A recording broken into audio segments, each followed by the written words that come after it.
బంగాళాఖాతంలో ఏర్పడిన అల్పపీడనం వాయుగుండంగా మారింది. దీంతో ఉత్తర తెలంగాణ జిల్లాల్లో భారీ వర్షాలు పడుతున్నాయి. వాయుగుండం ఎఫెక్ట్తో ఉమ్మడి నిజామాబాద్ జిల్లా వ్యాప్తంగా విస్తారంగా వర్షాలు కురుస్తున్నాయి. నిన్న మధ్యాహ్నం నుండి ఎడతెరిపి లేకుండా వర్షాలు పడుతున్నాయి. గోదావరి ఎగువ ప్రాంతంలో కురుస్తున్న వర్షాలకు ఎస్ఆర్ఎస్పీకి ఇన్ఫ్లో పెరిగింది. గోదావరి పరివాహక ప్రాంతాల్లోనూ వానలు పడుతున్నాయి. జిల్లాలో వర్షాలపై మరింత సమాచారం రజనీకాంత్ అందిస్తారు.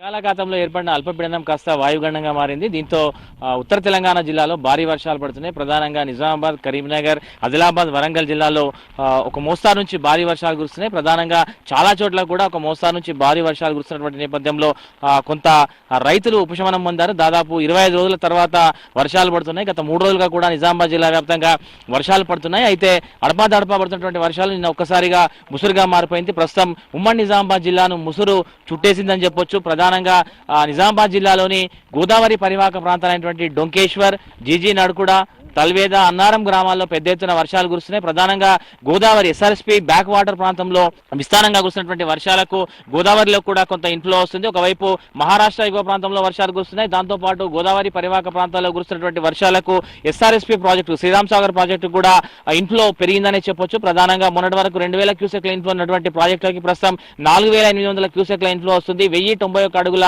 సామర్థ్యం ఉన్నటువంటి ఎస్ఆర్ఎస్పీ ప్రాజెక్టులో ప్రస్తుతం 1072 అడుగుల నీటి మట్టం ఉంది. మరోపక్క 80 టీఎంసీల సామర్థ్యం ఉన్నటువంటి ఎస్ఆర్ఎస్పీ ప్రాజెక్టులో ప్రస్తుతం 22 టీఎంసీల నీరుంది. దాదాపు వారం రోజుల క్రితం వరకు కూడా ఎస్ఆర్ఎస్పీ ప్రాజెక్టు ఎండిపోయినట్టుగా మనకు కనిపించింది, ఒక మైదానాన్ని తలపించింది. కానీ గత 3 రోజులుగా కురుస్తున్నటువంటి వర్షాలకు ఇన్ఫ్లో పెరిగింది. ఈ క్రమంలో కొంత ప్రాజెక్టులోకి ఇన్ఫ్లో వస్తుంది. ఇక నిన్నటి నుంచి కురుస్తున్నటువంటి వర్షాలకు ఉమ్మడి నిజామాబాద్ జిల్లా వ్యాప్తంగా దాదాపు 3.6 సెంటీమీటర్ల వర్షపాతం నమోదైంది. ప్రధానంగా నిజామాబాద్ జిల్లాలోని డొంకేశ్వర్, కమ్మర్పల్లి, మోర్తాడ్, నందిపేట్, మాగ్లూర్, నవీపేట మండలాల్లో వర్షం యొక్క ప్రభావం ఎక్కువగా ఉంది. దాదాపు 46 మిల్లీమీటర్ల వర్షపాతం నమోదైంది. అటు కామారెడ్డి జిల్లాలోని రామారెడ్డి, పాల్వంచ, తాడ్వాయి, గాంధారి మండలాల్లో విస్తారంగా వర్షాలు పడుతున్నాయి. అటు లింగంపేట్, నాగిరెడ్డిపేట్, ఎల్లారెడ్డి ప్రాంతాల్లోనూ కూడా విస్తారంగా వర్షాలు పడుతున్నాయి. ఈ క్రమంలో దాదాపు 1 సెంటీమీటర్ వర్షపాతం నమోదైనట్టుగా కూడా వాతావరణ శాఖ అధికారులు చెప్తున్నారు. దాదాపు నిజామాబాద్ జిల్లా వ్యాప్తంగా కూడా దాదాపు 3.6 సెంటీమీటర్ల వర్షపాతం నమోదైంది. గత 3 రోజులుగా కూడా ఒక మోస్తారు నుంచి భారీ వర్షాలు పడుతున్నాయి.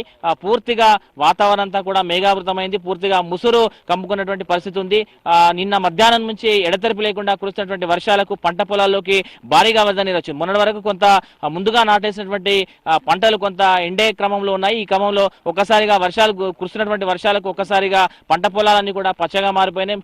చాలా రోజుల తర్వాత, దాదాపు 20 రోజుల తర్వాత కూడా రైతులంతా పంట పొలాల్లోకి తిరిగి వ్యవసాయ పనుల్లోకి వెళ్తున్నటువంటి నేపథ్యం మనకు జిల్లా వ్యాప్తంగా కనిపిస్తుంది. ప్రధానంగా ఎరువులు జల్లేటువంటి సమయం, దాదాపు 2వ దశలో ఎరువులు జల్లేటువంటి క్రమంలో రైతులంతా కూడా ప్రస్తుతం కురుస్తున్నటువంటి వర్షాలకు చాలా సంతోషంగా ఉన్నారు. అయితే 20 రోజుల తర్వాత ఒక్కసారిగా వర్షాలు పడడంతో అయితే రైతులు ఆనందంగా అనిపిస్తుంది. చాలా చోట్ల కూడా రైతులంతా వ్యవసాయ పనుల్లో నిమగ్నమయ్యారు. మాట్లాడడం చాలా మంది రైతులు ఉన్నారు. ఏం చెప్తారు? 20 రోజుల తర్వాత వర్షాలు పడుతున్నాయి, ఎట్లా ఉంటుంది, సీజన్ ఎట్లా ఉండబోతుంది తెలుసుకునే ఒక ప్రయత్నం చేద్దాం. సార్ చెప్పండి, దాదాపు 20 రోజుల తర్వాత వర్షాలు పడుతున్నాయి, ఎట్లా ఉంటుంది? చాలా ఆనందంగా ఉందండి.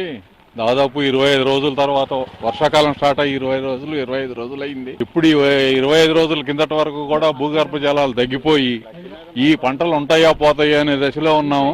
అటువంటి ఆలోచనలో ఉన్నాము. ఈ 3 రోజుల నుంచి వర్షం బాగా పడుతుంది. చాలా సంతోషంగా ఉంది. పర్వాలేదు, వర్షాలు అయితే బాగా పడుతున్నాయి. ఇప్పుడు 2వ దశ ఎరువులు చల్లడానికి రైతులంతా సిద్ధమై ఉన్నారు. చాలా బాగుంది కూడా. అవకాశం ఉండే సిచ్యువేషన్ ఉండే దాదాపు, ఎందుకంటే భూగర్భ జలాలు కూడా నీటి మట్టం తగ్గిపోయినాయి. బోర్లు కూడా సరిగ్గా నడవలేదు. కానీ ఈ వర్షం చాలా రైతులకు మాత్రం చాలా సంతోషం కలిగిస్తోంది. చాలా బాగుంది కూడా. వర్షాలు ఉపయోగకరంగా ఉంటాయా? చాలా ఉపయోగకరంగా ఉంటాయి. మంచి వానలు ఇవి. మనం ఇప్పుడు ఈ రైతు 2వ పంటకు 2వ ఎరువులు వేసుడికి రెడీ ఉన్నారు. ఈ వానలు చేయబట్టి ఇన్ని రోజులు ఆపేసారు ఎరువు వేయక. ఇప్పుడు పక్కా వేస్తారు. మంచి పంట దిగుబడి వస్తుంది వానలు ఉంటేనే, లేకుంటే దిగుబడి రాకపోతుండే. నెల రోజులు వానలు లేవు.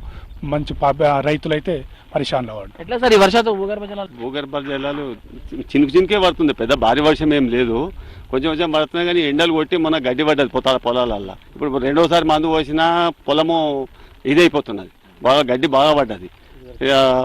దానికి ఎండ కొట్టింది కదా, వారం రోజులు ఎండ కొట్టే వరకంటే గడ్డి పడ్డది. ఇప్పుడు గడ్డి తీపిచ్చేసి మందు పోయాలి. పెట్టుబడి అంటే ఎండలకు కొంచెం దెబ్బతిన్న పంటలు ఈ వర్షాలు కోలుకుంటాయి. దెబ్బతిన్నా కానీ ఇప్పుడు మెల్లె కోలుకుంటాయి. ఎంత కోలుకుంటే కానీ పెట్టుబడి ఎక్కువైపోతుంది. ఇట్లా రైతులంతా కూడా వ్యవసాయ పనుల నిమగ్నమైన అన్న చెప్పండి, ఎట్లా ఉంటాయి వర్షాలు, ఎట్లా ఉంటాయి, ఎట్లా ఉపయోగకరమా రైతులకు, ఉపయోగకరంగా ఉంటాయా? ఉపయోగకరమే, ఈ వర్షము ఉపయోగకరమే. ఇట్లా పడితే బాగుంటుంది, అందరు ఖుషిగా ఉన్నారు రైతులు. సంతోషం, ఇప్పుడు వర్షం పడుతుంది 2 రోజులు సంతోషమే. రెండో మందు చల్లదందుకు రైతులంతా ఏకమవుతున్నారు. వర్షం పడ్డది మంచిగానే ఉన్నది. సో ఎట్లా సార్ ఈ వర్షాలు ఉపయోగకరం? వర్షాలు ఉపయోగం అంటే రైతాంగం అంతా హర్షం వ్యక్తం చేస్తున్నారు. మొన్నదాకా 20 రోజులు వర్షాలు లేవు, ఏం లేవు. నాట్లు వేసినాము ముందస్తు పుటాలుగా, ముందస్తు మనకు వర్షాలు పడంగానే వర్షాకాలం వచ్చిందని చెప్పేసి అందరూ నాట్లకు ఆ బోల్రు అది ఇది కొన్ని నీళ్లు చేసుకుంటూ నాట్లు వేసినాం. నాట్లు వేసిన తర్వాత అన్ని ఎండు దశకు వచ్చేసి విపరీతమైన గడ్డి వచ్చింది. దాంట్లో కలుపు గడ్డి తీయటానికి కూడా కూలీలు ఎక్కువవుతారు. ఇప్పుడు మళ్ళీ 2వ దశకు చిల్లుకుందాం మంది అనేసరికి ఇప్పుడు బాగానే పడుతున్నాయి. మొన్నటిదాకా ప్రాజెక్టులు లేవు, చెరువులు లేవు, కుంటలు లేవు. రైతాంగం కూడా భయపడ్డారు, అయ్యో ఈ పంటలు వస్తాయా పోతాయా అని చెప్పి కూడా భయపడ్డ దాఖలాలో ఉండే. ఇప్పుడు ఈ వర్షాలు మాత్రం రైతాంగాన్ని బాగా మేలు చేస్తున్నాయి. ఇట్లనే కురిస్తే ప్రాజెక్టులకు ఇప్పుడు మనం వింటున్నాము టీవీ ద్వారా మీ ద్వారా ప్రాజెక్టులకు కూడా నీళ్ళు వస్తున్నాయి అంటున్నారు. ఈ నీళ్ళ ద్వారా మేము రైతాంగం ఖచ్చితంగా ఈ పంటలు వస్తాయని చెప్పి నమ్మకం కలిగింది. ఈ వర్షాలు రైతాంగానికి బాగా మేలు చేసి మొత్తం మీద నిజామాబాద్ జిల్లాలో బంగాళాఖాతంలో ఏర్పడినటువంటి అల్పపీడనము వాయుగుండంగా మారినటువంటి నేపథ్యంలో కురుస్తున్నటువంటి వర్షాలకైతే రైతులు చాలా ఉత్సాహంగా ఉన్నారు. ప్రస్తుతం కురుస్తున్నటువంటి వర్షాలు జిల్లాలో రైతులకు చాలా ఉపయోగకరంగా ఉన్నాయి. మరోపక్క వాతావరణం కూడా పూర్తిగా చల్లబడినటువంటి నేపథ్యంలో కొంత ప్రజలకు కూడా ఉపశమనం కలిగింది. దాదాపు 20 రోజుల తర్వాత వర్షాకాలంలో ఈ వర్షాకాలం సీజన్లో ఇట్లాంటి వర్షాలు పడినటువంటి విషయాన్ని రైతులు చెప్తున్నారు. సో ప్రాజెక్టులో కూడా కొంత మేరకు ఎగువ ప్రాంతం నుంచి వరద వస్తున్నటువంటి నేపథ్యంలో ఇట్లాంటి ఈ వర్షాలు కంటిన్యూ అయితే మాత్రం పూర్తి స్థాయిలో జలాశయాలు నిండేటువంటి అవకాశం ఉంటున్నటువంటి విషయాన్ని చెప్తున్నారు. 3 రోజుల పాటు వర్షాలు కూడా ఉంటాయని చెప్తున్నటువంటి నేపథ్యంలో రైతులు కూడా కొంత అప్రమత్తంగా ఉండాలంటూ ఇప్పటికే అధికారులు సూచించినటువంటి నేపథ్యంలో ప్రస్తుతం కురుస్తున్నటువంటి వర్షాలు అయితే అందరికీ ఆనందాన్ని కలిగిస్తున్నటువంటి ఒక పరిస్థితి అయితే ప్రస్తుతం ఉమ్మడి నిజామాబాద్ జిల్లా వ్యాప్తంగా కూడా నెలకొన్నటువంటి సిచ్యువేషన్ ఉంది. కెమెరా పర్సన్ రాజేష్తో రజనీకాంత్, V6 న్యూస్, నిజామాబాద్ జిల్లా నుంచి.